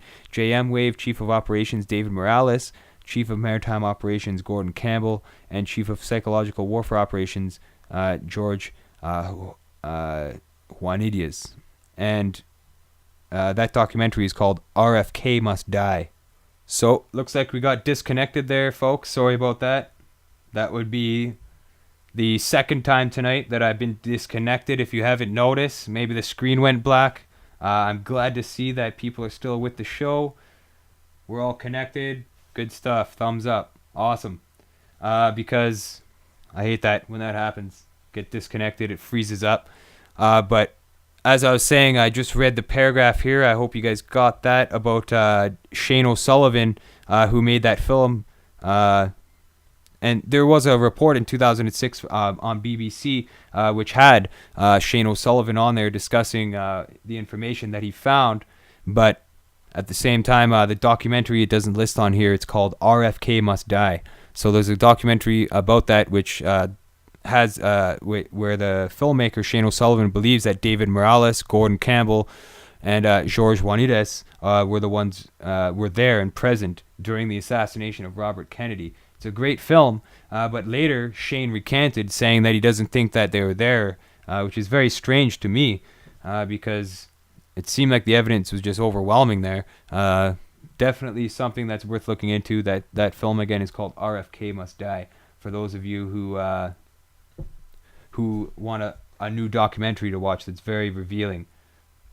So I'm going to get back to the article here quickly. And somebody said, whatever happened to Diane Reedy in the chat room. Diane Reedy, not sure what happened to her now. I know that she was hauled out of there and, brought to a doctor's to seek mental help after her outburst, which the media covered up what she said at the podium. Reading between the lies, the Diane Reedy clip is still available on the Unveiling the Truth website. They didn't take that one down. They took down the Rob Ford one that I did. And I haven't done another Reading Between the Lies segment, but the Diane Reedy thing, I know her husband went on a radio show and discussed what happened. It would be great to try to get Diane on the show, but I don't think she's going to. I think she got burned, I guess you could say, as a warning, don't do this again, because they took her away and administrated her. I'm sure by now that she's pretty scared for her life to do something else. I mean, I would hope not. I'd hope she had the courage to come forth and do radio interviews. But, it'd be great to try to get a hold of her and see what happened. And for those out there who are watching, there is a clip on Unveiling the Truth called Reading Between the Lies, the Diane Reedy Cover-Up. And that's REIDY. So anybody who's not sure what happened there, check out that video. It's very revealing. But for those quickly who don't know, she's the one who stood up apparently and started talking about the Freemasons during the government shutdown, and she was hauled out and brought to a hospital to seek psychiatric evaluation. So that's what is going on. That's one way they deal with people when they know too much or they speak out too much. That's one way they can deal with you, is take you away and drug you. Do what they can. And then when you leave, you're not the same person, or you're scared and you won't talk anymore, because these people rule off of fear. As you could tell, these really blatant criminals who are working with the government as assassins and stuff like that, and getting away with it and covering it up and stuff like that, they're also responsible for a bit of that fear level that exists within people, because they're scared, because a lot of people have communities. In their community, a lot of people have organized crime. I mean, there's gangs in a lot of communities, whether it be a small street gang or a more organized, large national gang. There is a lot of organized crime within different communities, not only here in Canada, but also in the United States. It's definitely crazy. So a lot of people do fear, because they might know people that are in these clubs or whatever. So a lot of people might fear about speaking out against stuff. I mean, for the most part, a lot of these smaller gangs aren't going so far overboard, I guess, if they're just a small one. They're just doing drug dealing, making a little bit of money on the side and stuff like that, which is still a crime and stuff like that. But it's the assassins, the people that are killing lots of people or enticing wars, or that are, making people sick without them knowing about it, without their consent, through the stuff they're putting in the food. It's kind of those sneaky, covert criminal operations, I guess, that I'm trying to expose here on the show today. So that's crazy stuff. But I got to get back to this article here, just to finish this one, because it does name a lot more names of people that you guys will be familiar with, who's complicit with a lot of crimes, and who should be charged, but a lot of them won't be charged because they're going to wait till these people are dead and gone before they'll release the information. But the program featured an interview with Morales' former attorney, Robert Walton, who quoted Morales as having said, "I was in Dallas when we got the son of a bitch, and I was in Los Angeles when we got the little bastard," talking about JFK and RFK. So the CIA definitely had a say in that, for sure. Felix Rodriguez Mendigueta, former Cuban cop under the Batista regime, a notorious freedom fighter who later became a key Iran-Contra operative, was a special confidant of President George Herbert Walker Bush, was a helicopter pilot in Vietnam, and later involved in much of the illegal drug handling around the Mina airstrip in Arkansas, together with Bill Clinton, George Bush, and Barry Seal, among others, as well as being in charge of the capture and execution of Che Guevara. So that's who did it. That's who was the executor. Since 2004, president of the Bay of Pigs Veterans Association. There we go. Frank Fiorini, a.k.a. Frank Sturgis, who I mentioned earlier. There's lots of interviews and videos of him on YouTube. Check it out if you have the time. But he was a CIA operative, a mercenary, heavily involved in planned attacks on Fidel Castro, the Bay of Pigs invasion, the JFK assassination, and later a member of the team that broke into the Watergate complex in '72. He was also involved in many other operations. Orlando Bosch, founder of the Counter-Revolutionary Coordination of United Revolutionary Organizations that organized the 1976 murder of Chilean former minister Orlando Lettier with a car bomb in Washington, D.C. Bosch was also present in Dallas at the JFK assassination, as well as guilty of hundreds of bombs and terror acts against Spain, England, Japan, Mexico, Poland, and other countries that traded with Cuba. Barry Seal was recruited at the age of 17 along with Lee Oswald by CIA agent David Ferry. According to his wife, Deborah, Barry Seal flew a getaway plane out of Dallas after JFK was killed. Barry Seal was a very successful cocaine smuggler and helped facilitate the exchange of drugs for arms in support of the Contras in Nicaragua. He also helped launder that drug money in some of the Arkansas banks tied to the Bill Clinton family. Seal was later willing to testify against George Bush in the matter and was shot dead in his car on 19th of February 1986, just a few days before Swedish Prime Minister Olof Palme was taken out. Very, very peculiar detail right there. Luis Albambi Pasado Carriles, Cuban-born anti-communist extremist, CIA agent involved in the Bay of Pigs invasion and many other covert operations, was present in Dallas on 22nd November 1963, convicted in absentia in Panama of various terrorist attacks and plots of the Americas. So he didn't show up to court and was convicted in his absence. That's what that means. Including the 1976 bombing of a Cuban airliner that killed 73 people, admitted involvement in a string of bombings in 1997 that targeted fashionable Cuban hotels and night spots. This is a long video here. This is David Sanchez Morales. This is where he's indicated as a CIA member, identified as being at the RFK assassination at the Ambassador Hotel. And here, these are other key figures. Bradley Ayers, former U.S. captain assigned to JM Wave, identifying David Morales at the Ambassador. That's who. That's the video right there that you're seeing. A key figure in the Iran-Contra scandal, longtime Felix Rodriguez. In addition, he was jailed under accusations related to an assassination attempt on Fidel Castro in Panama in 2000. So that's how recent they've been trying to kill him. Has been referred to as one of the most dangerous terrorists in recent history and the godfather of Cuban exile violence. Porter Goss, later appointed to CIA director by President Bush, only to mysteriously resign. He served for a time as the chairman of the House Intelligence Committee. Goss was a co-sponsor of the U.S. Patriot Act and a co-chair of the Joint 9/11 Intelligence Inquiry. Goss was also present at the infamous breakfast meeting at the Capitol on the morning of September 11, 2001 with General Mahmoud Ahmad, head of the Pakistani ISI, Inter Services Intelligence.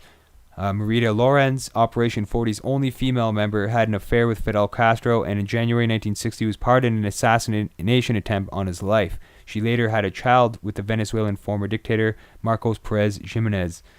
In the 70s, she testified about the John F. Kennedy assassination, stating that she was involved with a group of anti-Cuban militants, including Lee Harvey Oswald, shortly before the assassination.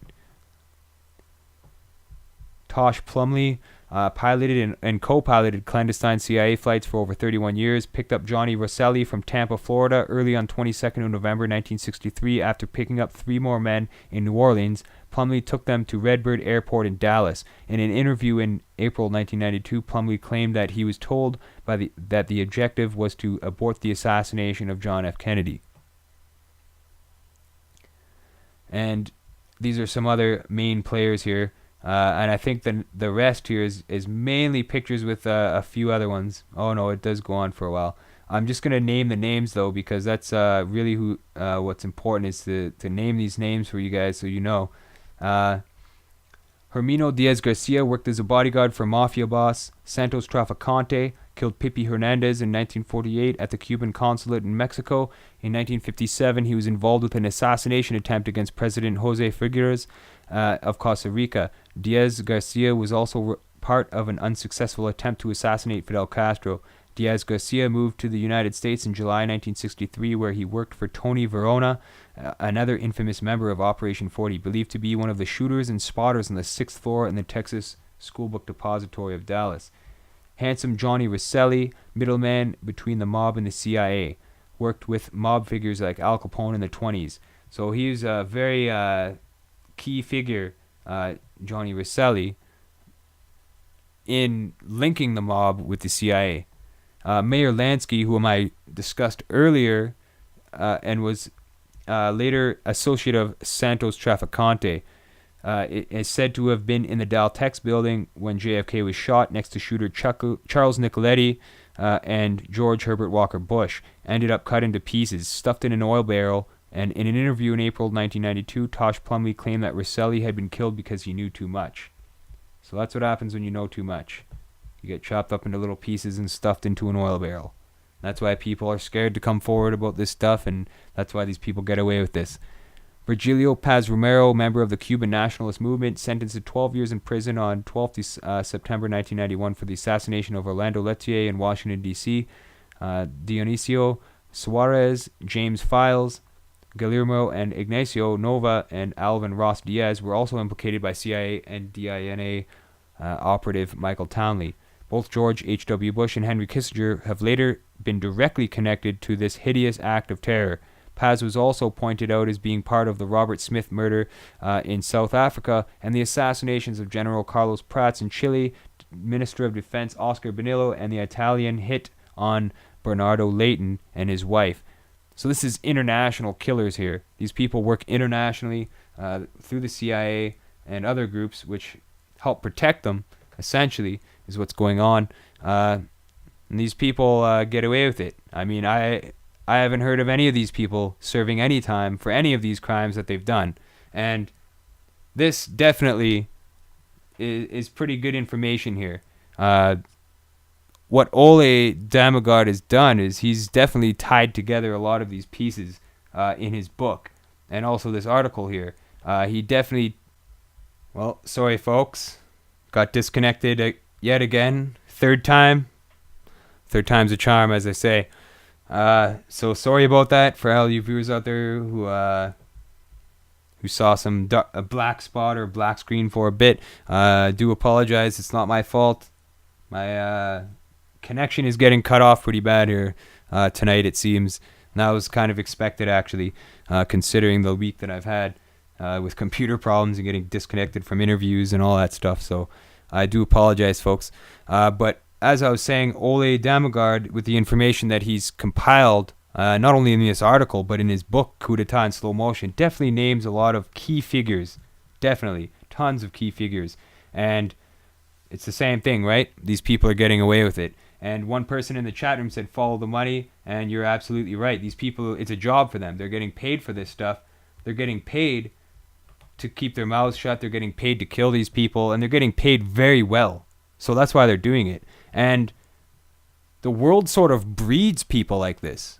I mean, one thing I've noticed is a lot of people nowadays, especially younger kids even, they're getting more into violence at a younger age because that's what's available to them as entertainment. Everything's got a gun on it. Everything's got, a good guy and a bad guy. There's always the duality of the good guy versus the bad guy. And that's the way a lot of these people have tried to, justify what they're doing, to justify the crimes that they're committing, is saying, oh, we're doing it for a good cause. I mean, is it really a good cause to murder somebody? There should be no excuses for that. You shouldn't have to murder somebody. You shouldn't have to kill somebody. I mean, there's other ways of dealing with it, which are more humane and appropriate ways of dealing with it. You throw them in prison, you know what I mean? You do certain things like that. They get charged. They get their riches and their finances taken away. There's all sorts of humane ways of dealing with criminals, but follow the money. Absolutely right. I mean, money can buy the best lawyer you could possibly want. And that's one way they get away with it, through the legal system. And then the lawyer gets paid so much money, he buys off the judge. Bribes, buyouts, all these things have been happening for quite some time now. And that's another reason these people are allowed to get away with it. Absolutely. But also, when the courts and the legal systems turn a blind eye. That's a big quote of the episode today, turning a blind eye. That's what's happening in the Kelly Thomas case.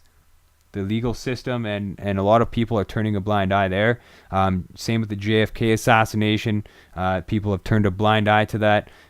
People have turned a blind eye in all sorts of instances. I mean, look at Jim Fetzer calling the FBI to try to report crimes, murders, and robberies, and try to get one of these most wanted off the list.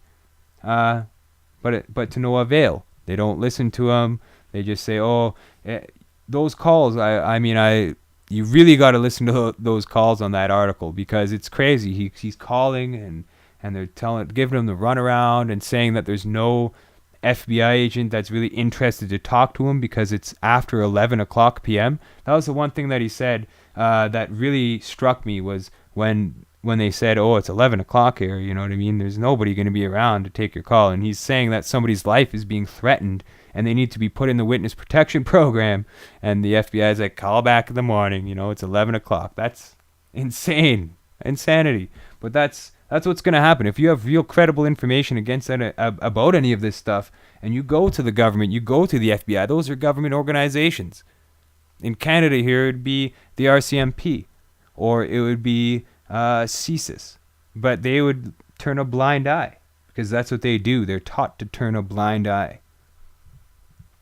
So that's... The legal system obviously isn't going to do justice. In a lot of cases, it's not going to. It's just a shenanigan. It's a big show. That's what it is. It's a big show. You're in the courtroom. It's like a court. Like you're in a basketball game. You're in a basketball court. You're playing a game is what you're doing when you go to court. So I wouldn't be gambling and going to court because it's obviously not going to work, right? I don't want to use this reference or anything, but look what happened to Mussolini. I mean, the people had justice. They killed him, and he was shot during the war, but they paraded his body through the streets and hung it upside down for everyone to see.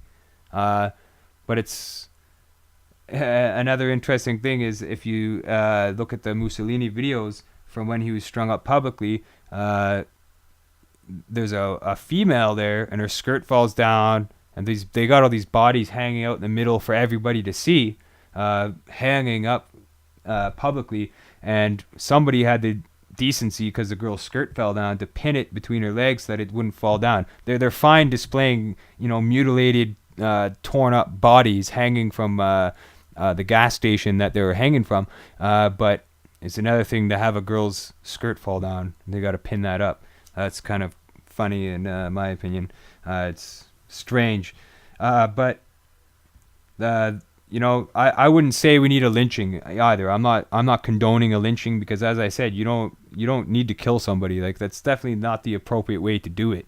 But if there isn't another way for people to calmly and humanely figure out how to deal with these criminals that are operating in the government, then they're just going to keep getting away with it. And people have had enough. People have had enough with letting these people get away with this stuff, and they know what's going on. They're starting to piece things together, and they're starting to say, okay, well, maybe these people are criminals. I mean, they have to be and able to get away with all these crimes that I presented to you in this presentation today. They have to be criminals getting away with this stuff, because none of these people, none of them have served any time in prison. None of them have been executed for their crimes. None of these people have been charged. When they do go to court, they get let off. They don't. Their fines get paid by other organizations. I mean, money is nothing to these people. So you could throw them in court and charge them all you want because it's just a laugh. Like, it's actually profit for them. It's a profitable industry, the court system. You pay fines and you pay all this stuff and you agree to do that. That's what it is. You're signing the agreement. Okay, I'll take this. I'll take a jail sentence, or I'll take a fine. Yes, okay, I agree. Your lawyer agrees to the terms, yada yada. You sign it off, and that's what you do. Your life is controlled in the court system. So it's not going to work, you know. I think that people like George Bush Jr., George Bush Sr., who are alive today, should be held accountable and brought to prison. That's what I think. I think that if a trial were to be held, then the same thing would happen. These people would get off on a technicality, or they would get fines, or they would get a 10-year prison sentence and then serve 9 months and leave, like Frank Sturgis did. I mean, that's what's happening. These people are getting away with it, and it's up to us to discuss this, to know the truth, to get the truth out there for people to know about, and then discuss it. I mean, you could say what's done in the past is what's done in the past. That's what these people are hoping for. These people are hoping to die old so that nothing gets out. They can't be held accountable for what crimes they did. And they'll go down in the history books as being evil people if the truth gets out. But if not, these people are going to go in the history books with lies, which is what's happened for a very long time. Those people who are writing the history books definitely put a lot of fiction in there, because a lot of this stuff, I mean, when you believe the official story, I'm not saying that it's all untrue, but I'm definitely saying there's a lot more to these key events that have happened, especially these criminal-related offenses. I mean, O.J. Simpson getting away, the Kelly Thomas, there's all these. You got James Holmes and the Aurora shooting. You've got all the anomalies with Sandy Hook. You've got the Boston bombing anomalies, the airport. You've got all these things happening, and just very strange stuff, and people aren't believing it anymore, which is awesome, because that's what it's going to take. General public awareness. This needs to become common sense, where everybody knows it. It's common sense that criminals run the government. And I mean, I wouldn't say that all members of government are criminals. Definitely not, because there is a lot of people in government now that are fighting to make changes, that have good policies and good visions for the future, and they're trying everything they can to protect our rights and freedoms, which is good. I'm glad there is people in the government that are trying that. But for the most part, you have all these people that are in government, and they've been sworn to secrecy through whatever, and when they do see something happen, nothing gets done. So in reality, they're all guilty by association, or conspiring to cover up facts and information and documents and data and all that stuff. So when you have that happening, the only people that can really change that information are those on the inside. So that's what I'm saying. When all these files are being destroyed or go missing, they're not releasing files to the public, they're not releasing information to the public. I mean, that's what's going on. It's getting destroyed so that the truth will never get out there. And there's evidence, and that's what we need, is evidence. Otherwise, people will think you're a crackpot. But at the same time, you could just feel it in your gut, right? You could just feel it in your gut when something's wrong, and that is important as well, because that's a hunch will lead you to the discovery of evidence, which is what all these independent researchers are doing. They're going by their hunches, looking and digging for the truth, and then they find the information that contributes or essentially makes their case strong, and that's what we need, really. For those of you watching, I'm sure a lot of you have seen the documentary I made, the James Holmes Conspiracy, and I think there's a lot of evidence and information in there saying that he wasn't the one who did it, and that's just another thing that they're going to write about in history books. That's false, really. But we need to get the truth out there. We need to know what's going on and how these people operate, and then thwart that system, really, is what's going on. And I mean, a lot of people out there are fine with getting paid money to hush, because money is what their life exists around. They're fine with that. They're fine with going to witness protection programs, for doing something even though nothing happens. You know what I mean? A lot of people have went into the witness protection program and disappeared forever because it's run by the same unit. So just a warning out there. Anybody out there who wants to seek protection for, having information regarding some of these people or crimes that have been committed, or agents of the government that are murdering people, assassinating people, or that are involved with this kind of covert espionage activity, be careful who you talk to about this stuff, because it's very, very, it's like you're walking on glass. You know what I mean? You got to be very careful with who you present this information to. I would suggest going to independent broadcasters or anybody and getting your story out, screaming as loud as you can on the top of that mountain so that more people hear you, and then it'll be harder to silence you. That's one of the best ways to do it. And sometimes you got to work underground before you can get to that point. You got to work on the D-low, I guess you could say, so that you're not drawing a lot of attention, and then come out with the information when you have enough spotlight on you, because that's important. They don't want to make martyrs out of people. They don't want to kill people off when they have credible information. So that's one thing you got to take into account. But I'm not worried. I don't live in fear. I mean, I want to get this information out to you guys as much as possible and name as many names as I possibly can, with the help of independent researchers like Ole Damagard and James Fetzer and all these other people like Shane O'Sullivan. And there's all these awesome independent investigators out there who are revealing this information to the public and getting this information out there without fear. I mean, that's what's really important, is we are getting this information and we are making some headway with this. I think more and more people are learning about this every day, and that's the important thing, is getting this information out, no holds barred. So I want to thank everybody for joining me tonight on Unveiling the Truth while we spoke about criminals in government. Hopefully I presented you guys a lot of evidence showing that there's something going on that we need to look at, and it's still going on today, as you could see with the more recent examples. This isn't going to go away. In fact, I think the truth is just going to come out eventually, and it's going to snowball. It's going to be more and more truth coming out, and it's going to be really shocking. But the truth is usually shocking when it comes to this kind of stuff. So again, thank you guys for watching. I want to thank everybody in the chat room for sticking around and tuning in.